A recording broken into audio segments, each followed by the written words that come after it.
Movie के start में हम देखते हैं कि थॉर के शिप के आगे एक काफी बड़ा स्पेसशिप आकर रुकता है और ये स्पेसशिप किसी और का नहीं बल्कि ग्रेट थैनोस का होता है। और थैनोस वहाँ पर अपनी एक पूरी टीम के साथ आया होता है और उसकी टीम का नाम ब्लैक ऑर्डर था। और जब थैनोस और उसकी टीम थोर के शिप में जाते हैं तो वहाँ जाकर वो थोर के सारे लोगों को मार डालते हैं। इसके बाद थैनोस लोकी के पास आता है उससे स्पेस स्टोन लेने के लिए, लेकिन तभी थैनोस वहाँ पर थोर को जान से मारने की धमकी देता है। लेकिन इसी बीच वहाँ पर हल्क भी आ जाता है और यहाँ पर हम उन दोनों के बीच हैंड टू हैंड काफी जबरदस्त फाइट देखते हैं। और मजे की बात तो ये है कि हल्क के पास सुपर ह्यूमन पावर है और साथ साथ थैनोस के अंदर भी सुपर ह्यूमन पावर्स पाए जाते हैं। और यहाँ पर हम उन दोनों की बड़ी तगड़ी किस्म की और बड़ी अच्छी फाइट देखते हैं। स्टार्टिंग में तो लगभग दोनों ही एक दूसरे पर भारी पड़ रहे थे, लेकिन अब क्योंकि थैनोस हल्क से काफी ज्यादा पावरफुल था तो इसीलिए वो हल्क को वहीं पर हरा देता है। और जब हाइमडॉल को इस बात का रियलाइज होता है कि थैनोस के सामने कोई नहीं टिक सकता तो इसीलिए वो हल्क को वहाँ से अर्थ पर भेज देता है। लेकिन जब थैनोस उसे ऐसा करते देखता है तो उसे बहुत गुस्सा आता है, इसीलिए वो हाइमडॉल को वहीं पर ही मार डालता है। और इसके बाद थैनोस थोर को भी जान से मारने की कोशिश करता है, जिस पर लोकी उसे कहता है कि इसे छोड़ दो और इसके बदले में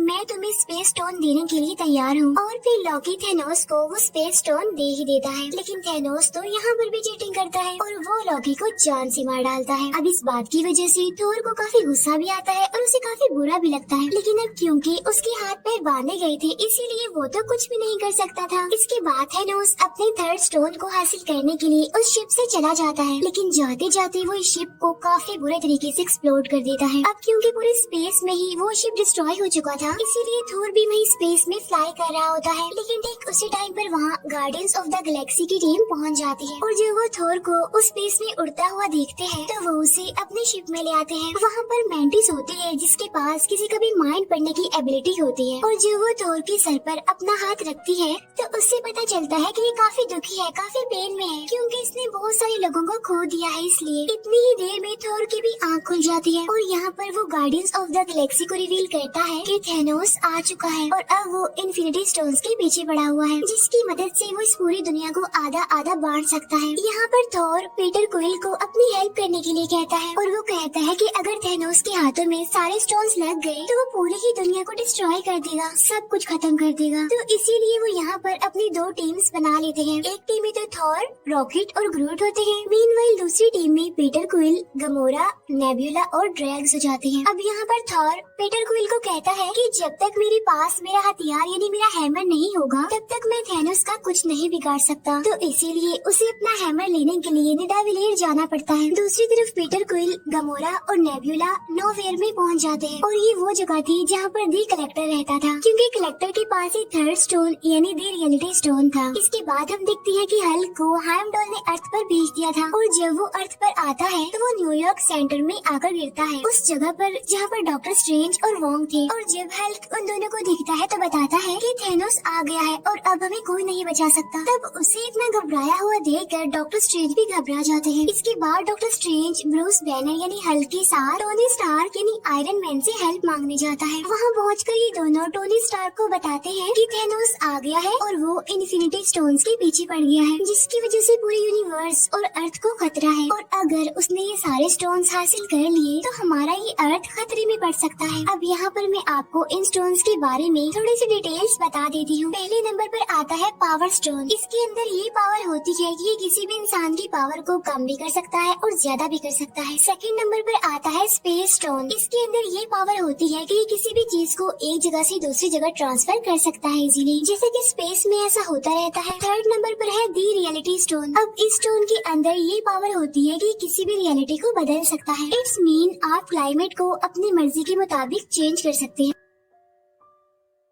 नंबर 4 पर आता है द टाइम स्टोन और ये वाला स्टोन डॉक्टर स्ट्रेंज के पास होता है। इस स्टोन में ये पावर होती है कि ये अपनी मर्जी से टाइम को आगे पीछे कर सकता है। 5वें नंबर पर आता है द सोल स्टोन। इसमें ये पावर होती है कि ये किसी भी इंसान की सोल का कंट्रोल हमारे हाथ में दे देती है, यानी कि हम जो भी चाहें उस सोल से करवा सकते हैं। छठा और लास्ट स्टोन है द माइंड स्टोन। इस स्टोन में ये पावर होती है कि ये किसी के भी माइंड को कंट्रोल कर सकता है और ये किसी भी इंसान को टेलीकिनेटिक पावर दे सकती है, जो कि किसी भी सामान को हवा में एक जगह से दूसरी जगह उड़ा सकता है। अब ये सारी तो हो गई इन स्टोन्स की डिटेल्स। इन सारे स्टोन्स को हासिल करके थैनोस इस पूरी दुनिया में बैलेंस बनाना चाहता है। वो चाहता है कि अब जितने भी प्लैनेट्स हैं उन पर जितनी ज्यादा ह्यूमैनिटी बढ़ गई है उन सबको आधा आधा बांट दिया जाए, जिससे कि रिसोर्सेज उन सभी लोगों को पूरी तरह से मिल सकेंगे और इससे पूरी दुनिया में बैलेंस भी बना रहेगा। अब यहाँ पर थैनोस आधी ह्यूमैनिटी को खत्म करने की बात कर रहा था और यही वजह है कि वो इन इन्फिनिटी स्टोन्स को हासिल करने के लिए पागल है। और जब ये सारी बात टोनी स्टार्क को पता चलती है कि थैनोस इस पूरे यूनिवर्स में से आधी पॉपुलेशन को खत्म करना चाहता है, तो वो सोचता है कि क्यों ना इन 6 स्टोन्स में से एक को डिस्ट्रॉय कर दिया जाए। तो इसीलिए वो डॉक्टर स्ट्रेंज को कहता है जो टाइम स्टोन आपके पास है क्यों ना हम उसे डिस्ट्रॉय कर दें, ताकि थैनोस कभी भी अपने इस मिशन में कामयाब ना हो सके। तब ये सुनकर डॉक्टर स्ट्रेंज कहते हैं कि मैं मरते दम तक इस टाइम स्टोन की प्रोटेक्शन करता रहूंगा, इसीलिए मैं कभी भी इसे डिस्ट्रॉय होने नहीं दूंगा। तब यहाँ पर वो सोचते हैं कि विजन के पास भी माइंड स्टोन है और अगर हम उस स्टोन को डिस्ट्रॉय कर दें तो थैनोस वो कभी भी नहीं कर पाएगा जो वो करना चाहता है। तो इसीलिए वो फौरन विजन से कांटेक्ट करने की कोशिश करते हैं। लेकिन यहाँ पर हमें पता चलता है कि विजन ने अपना ट्रांसपोर्टर बंद किया हुआ है, क्योंकि उधर एवेंजर्स की टीम 2 हिस्सों में बढ़ चुकी थी। एक टीम तो आयरन मैन के साथ थी जबकि दूसरी टीम कैप्टन अमेरिका के साथ थी और इसी वजह से वो लोग विजन से कांटेक्ट नहीं कर पाते। तभी वहाँ पर ब्रूस बैनर यानी हल्क टोनी स्टार्क को कहता है कि शायद कैप्टन अमेरिका को विजन के बारे में पता होगा, तो इसीलिए तुम उसे कॉल करके उसकी लोकेशन का पता करवाओ। जिस पर टोनी स्टार्क कहता है कि ना बेना, मेरी तो उसे जरा भी नहीं बनती, मैं उससे बिल्कुल बात नहीं करता। जिस पर ब्रूस बैनर उसे कहता है कि लगता है तुम्हें अभी पता नहीं है कि हमारा पाला किससे पड़ने वाला है, चलो मेरी बात मानो और जल्दी से उसे कॉल करो। और तभी अचानक से उन्हें वहाँ पर किसी चीज की आवाज सुनाई देती है और जब ये लोग विंडो से बाहर देखते हैं तो वहाँ पर उन्हें बहुत ही बड़ा शिप न्यूयॉर्क पर आता हुआ दिखाई देता है। तब ये देखकर वो समझ जाते हैं कि मुसीबत हमारे सर पर आ चुकी है। अब इस स्पेसशिप के बारे में स्पाइडरमैन को भी पता चल जाता है और वो भी वहाँ उस शिप को देखते हुए अपनी स्कूल बस से निकलकर वहाँ से भाग जाता है और उस शिप के पीछे लग जाता है। और तभी हम देखते हैं कि उस शिप में से 2 लोग निकल कर आते हैं। उनमें से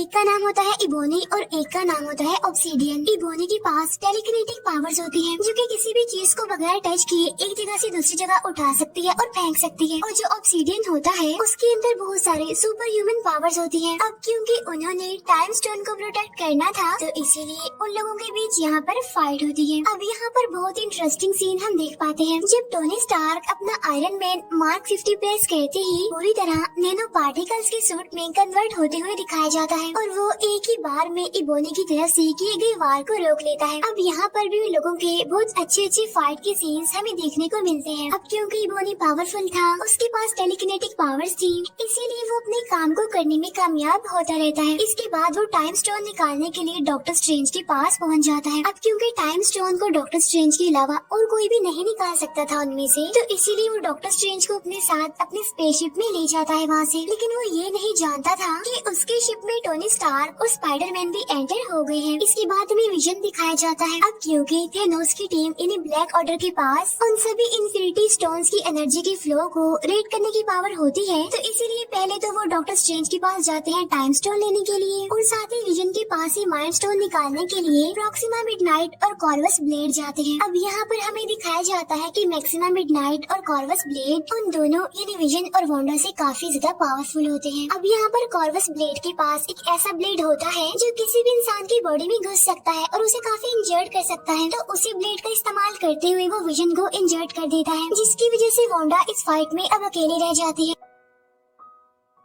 इसीलिए वो दोनों वांडा पर भारी पड़ने लगते हैं। लेकिन तभी वहाँ पर भी कैप्टन अमेरिका आ जाते हैं और वो वहाँ आकर फैल्कन और साथ ही नताशा यानी ब्लैक विडो की हेल्प से उन दोनों को हराने में कामयाब हो जाते हैं। और जब ये तीनों उन दोनों को मारने ही वाले होते हैं तो वो दोनों यानी प्रॉक्सिमा मिडनाइट और कॉर्वस ब्लेड एक पोर्टल ओपन करके वहाँ से भाग जाते हैं। अब क्योंकि विजन काफी बुरे तरीके से इंजर्ड हो गया था, तो वो सभी डिसाइड करते हैं कि वो ब्लैक पैंथर की हेल्प लेंगे विजन को फिर से रिकवर करने के लिए। इसके बाद सीन शिफ्ट होकर गार्डियंस ऑफ द गैलेक्सी की तरफ आता है, जहाँ पर कमोरा और पीटर क्विल बातें करते हुए आगे बढ़ रहे हैं। यहाँ पर कमोरा पीटर को बताती है कि काफी सालों पहले की बात है कि जब थैनोस हमारे प्लेनेट पर भी आया था और उसने हमारे प्लेनेट के आधे लोगों को मार दिया और उन लोगों में मेरी मदर भी शामिल थी। लेकिन इस बार थैनोस को मैं ऐसा करने नहीं दूंगी और मेरे पास एक सीक्रेट है जिसकी वजह से मुझे लेने के लिए थैनोस यहाँ पर जरूर आएगा। और वो पीटर को कहती है कि तुम्हें मुझसे प्रॉमिस करना होगा कि अगर मुझे थैनोस अपने साथ ले जाने की कोशिश करे तो तुम्हें मुझे जान से मार देना होगा। अब हालांकि पीटर क्विल ऐसा करना तो नहीं चाहता था, लेकिन फाइनली वो कमोरा से प्रॉमिस कर लेता है और इसके बाद वो सीधा चले जाते हैं नोवेयर पर, यानी जहाँ कलेक्टर रहता था। वहाँ पहुँचकर उन्हें पता चलता है कि थैनोस उसे मारने की धमकी देता है और कहता है कि अगर तुमने मुझे द रियलिटी स्टोन नहीं दिया तो मैं तुम्हें जान से मार डालूंगा। लेकिन वहाँ पर कमोरा आकर थैनोस को मार डालती है। लेकिन यहाँ पर हमें पता चलता है कि थैनोस तो उनसे पहले ही वहाँ पर आ गया था और उसने कलेक्टर से द रियलिटी स्टोन भी ले लिया था। और जो ये अभी हमने देखा था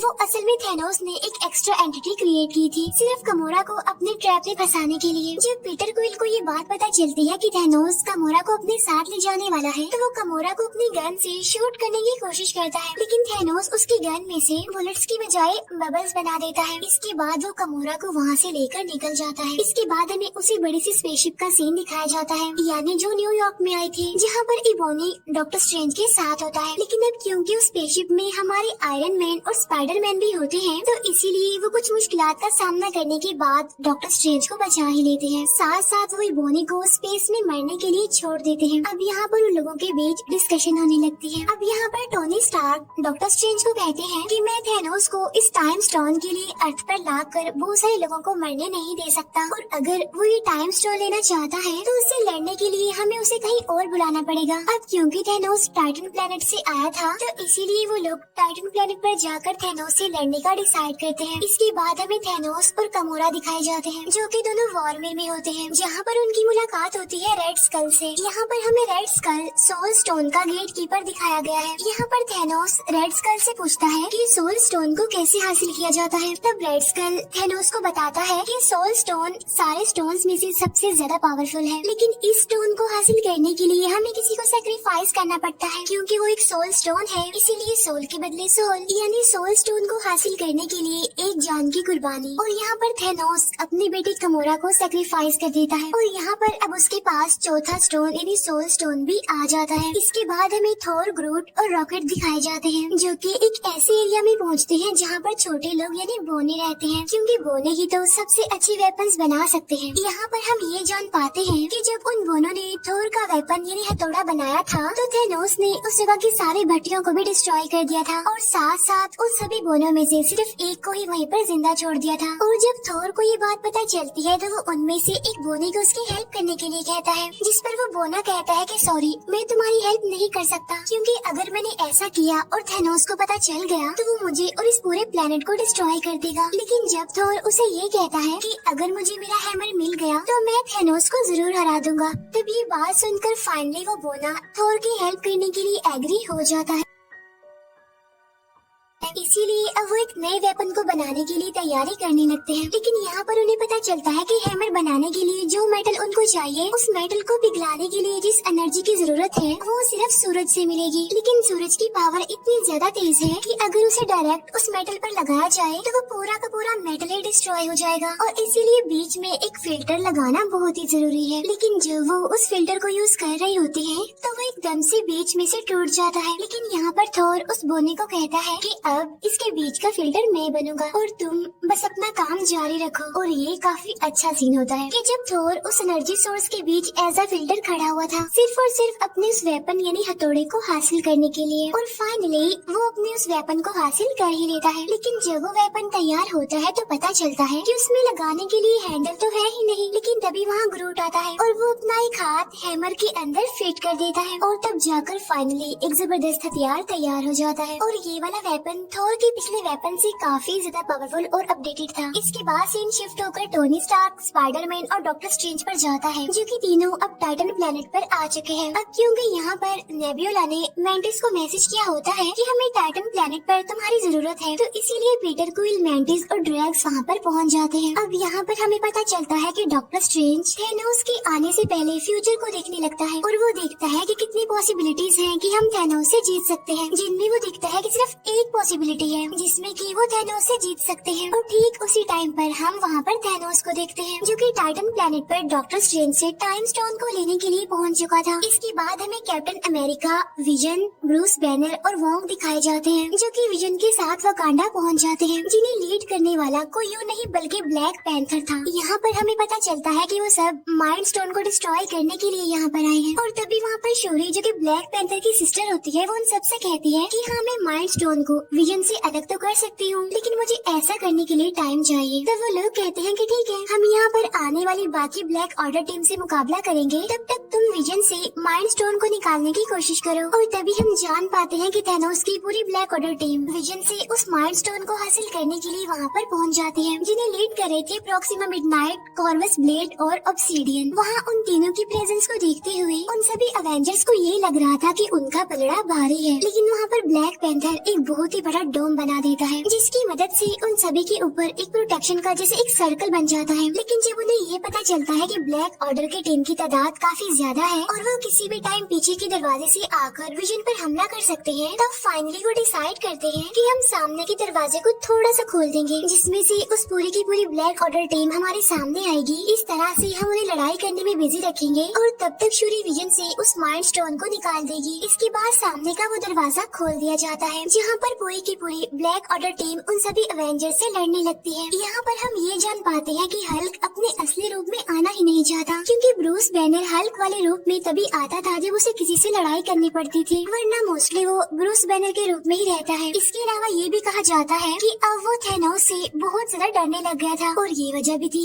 जिसकी वजह से वो हल्क नहीं बन रहा था। एनीवे, वो ऐसे ही इस लड़ाई में शामिल हो जाता है और यहाँ पर हमें इस मूवी की सबसे बड़ी फाइट दिखाई जाती है, जो कि अवेंजर्स और ब्लैक ऑर्डर के बीच चल रही थी। और ये पूरी की पूरी फाइट सच में बहुत कमाल है। और फाइनली ब्लैक ऑर्डर टीम के तीनों कमांडर यानी प्रॉक्सिमा मिडनाइट, कॉर्वस ब्लेड और ऑब्सीडियन, जो कि इस टीम को लीड कर रहे थे, वो यहाँ पर मारे जाते हैं। साथ साथ अवेंजर्स विजन को भी इस लड़ाई में शामिल कर लेते हैं। और तभी यहाँ पर हमारे एक और हीरो थॉर की भी एंट्री हो जाती है। जैसे उसकी एंट्री होती है वो जोर से चिल्लाता है, कहाँ है थैनोस? तब उसकी आवाज सुनकर ब्लैक ऑर्डर की सारी टीम काफी डर जाती है। यहाँ पर थॉर भी उन सबको मारते हुए आगे बढ़ जाता है। इसके बाद हम थैनोस को देखते हैं, जो कि गार्डियंस ऑफ द गैलेक्सी की team Tony Stark, doctor Strange और स्पाइडरमैन के साथ लड़ रहा होता है। अब हालांकि वो लोग थैनोस को काबू करने और उसके हाथ से गोल्ड आर्मर निकालने की काफी कोशिश करते हैं, लेकिन थैनोस तो इतना ज्यादा पावरफुल होता है कि वो सभी को मारना शुरू कर देता है। किसी को भी वो अपने आगे टिकने नहीं दे रहा था। लेकिन इस फाइट के बीच एक टाइम ऐसा भी आता है जब वो पूरी टीम थैनोस को पकड़ ही लेती है और स्पाइडरमैन उसके हाथ से वो गोल्ड आर्मर निकालने की कोशिश करता है। लेकिन यहाँ पर पीटर क्वाइल एक काफी बड़ी गलती कर देता है। वो थैनोस के पास आकर उसे पूछता है कि तुमने गमोरा का क्या किया, और वो थैनोस के मुंह पर अपनी गन और पंच से मारना शुरू कर देता है, जिसकी वजह से थैनोस फिर से होश में आ जाता है और वो फिर से अपना गोल्ड आर्मर पहनकर उन सबको मारने लगता है, उन पर भारी पड़ने लगता है। अब यहाँ पर हम एक और बड़ी जबरदस्त फाइट देखते हैं, जहाँ पर हमारे टोनी स्टार्क यानी आयरन मैन थैनोस से लड़ रहे होते हैं। अब आयरन मैन का ये सूट काफी पावरफुल था, इसीलिए उनके बीच एक जबरदस्त टेक्निकल फाइट चलने लगती है। अब हालांकि यहाँ पर थैनोस की बॉडी से खून का सिर्फ एक ड्रॉप निकलता है, लेकिन इस वजह से उसे इतना ज्यादा गुस्सा आ जाता है कि वो टोनी स्टार्क को उसी के ब्लेड से काफी इंजर्ड कर देता है और उसे जान से मारने लगता है। लेकिन तब डॉक्टर स्ट्रेंज थैनोस को कहता है कि तुम इसे मत मारो, तुम इसे छोड़ दो, और अगर तुम इसे छोड़ दोगे तो मैं टाइम स्टोन तुम्हें दे दूंगा। अब हालांकि यहाँ पर टोनी स्टार्क डॉक्टर स्ट्रेंज को ऐसा करने से मना करता है, लेकिन यहाँ पर टोनी स्टार्क यानी आयरन मैन की जान बचाने के लिए डॉक्टर स्ट्रेंज को ये सैक्रिफाइस करना ही पड़ता है और अपना टाइम स्टोन थैनोस को दे देता है। और जैसे ही थैनोस को उसका 5वां स्टोन मिलता है तो वो खुशी से दहाड़ने लगता है। इसके बाद वो स्पेस स्टोन को यूज करते हुए वहाँ से निकल जाता है और सीधा वहाँ से पहुँचता है अर्थ पर यानी वकांडा में, जहाँ पर पहले ही ब्लैक ऑर्डर और एवेंजर्स के बीच फाइट चल रही थी। उधर विजन और वांडा के बीच डिस्कशन चल रही होती है। यहाँ पर विजन वांडा को कहता है कि अगर थैनोस यहाँ पर आकर मुझे जान से मारकर माइंड स्टोन लेगा तब भी मैं मर जाऊंगा, और अगर तुम ये स्टोन निकाल दोगी तब भी मैं मर जाऊंगा, तो क्यों ना तुम ये स्टोन को निकाल कर मुझे आजादी दो। इसके बाद इस माइंड स्टोन को डिस्ट्रॉय कर दो, जिससे होगा ये कि थैनोस जो करना चाह रहा है वो उसमें नाकामयाब हो जाएगा। अब अब यहाँ पर वांडा ना चाहते हुए भी विजन के सर से वो माइंड स्टोन निकालने की कोशिश करती है और फाइनली वो उस माइंड स्टोन को निकालने में कामयाब भी हो जाती है। लेकिन जैसे ही वो उसे डिस्ट्रॉय करने लगती है तो वहाँ पर थैनोस आ जाता है, जो यहाँ पर आकर टाइम को रिवर्स करता है, यानी टाइम को पीछे कर देता है। यानी उस टाइम में जब वो माइंड स्टोन विजन के सर पर लगा हुआ था और वो विजन के सर से माइंड स्टोन ले लेता है और उसे अपने गोल्ड आर्मर में पहन लेता है। अब यहाँ पर थैनोस वो सारे स्टोन्स ले चुका था, लेकिन तभी वहाँ पर थोर आ जाता है और वो अपने हैमर को थैनोस पर दे मारता है। लेकिन यहाँ पर थैनोस थोर से कहता है कि थोर, तुमने गलती कर दी, तुम्हें इस हैमर को मेरे सर पर मारना चाहिए था। और तभी यहाँ पर थैनोस चुटकी बजाता है, जिससे पूरा यूनिवर्स, पूरा अर्थ दो हिस्सों में बढ़ जाता है। इसके बाद सीन शिफ्ट होकर सोल वर्ल्ड में आता है, जहाँ पर थैनोस खुद को बिल्कुल अकेला पाता है और उसके सामने एक छोटी गमोरा होती है, यानी जब वो छोटी थी। और यहाँ पर वो अपने फादर थैनोस से पूछती है कि डैडी डू इट, जिस पर थैनोस कहता है कि यस। फिर छोटी गमोरा पूछती है कि आपने क्या खोया, जिस पर थैनोस कहता है कि सब कुछ। इस फाइट में उसने इन्फिनिटी स्टोन्स को हासिल करने के लिए अपना सब कुछ खो दिया, क्योंकि वो गमोरा को बहुत प्यार करता था, लेकिन अनलकीली वो उसकी लाइफ में नहीं थी। इसके बाद थैनोस वापस से रियल वर्ल्ड में आ जाता है, जहाँ पर उसके सामने थोर और बाकी सारे एवेंजर्स होते हैं। लेकिन अब क्योंकि उसके पास सारे स्टोन्स थे, इसीलिए वो स्पेस स्टोन की मदद से खुद को टेलीपोर्ट करके कहीं और चला जाता है। लेकिन वहाँ पर बचता है तो सिर्फ राख, और पूरे यूनिवर्स में से, पूरे अर्थ में से आधी पॉपुलेशन कम होने लगती है। हर कोई वहाँ से राख बनकर गायब होता जा रहा था। इसके बाद हम थैनोस को देखते हैं, जो कि एक हट में था, जो कि काफी खुश था, क्योंकि फाइनली वो अपने मिशन में सक्सेसफुल हो गया था। उसने पूरी दुनिया की आधी पॉपुलेशन को खत्म कर दिया था। इसके बाद हम मारिया हिल और निक को देखते हैं, जो कि गाड़ी में बैठकर कहीं पर जा रहे थे, लेकिन तब वो भी वहाँ से गायब होना शुरू हो जाते हैं। और यहाँ पर निक अपनी पॉकेट से एक छोटी सी डिवाइस निकालता है और वो किसी को मैसेज करता है, और जब उसके गायब होने के बाद हमें वो डिवाइस दिखाई जाती है, जिससे हमें पता चलता है कि उसने वो मैसेज कैप्टन मार्वल को भेजा है। और इसी के साथ ही मूवी यहीं पर एंड हो जाती है।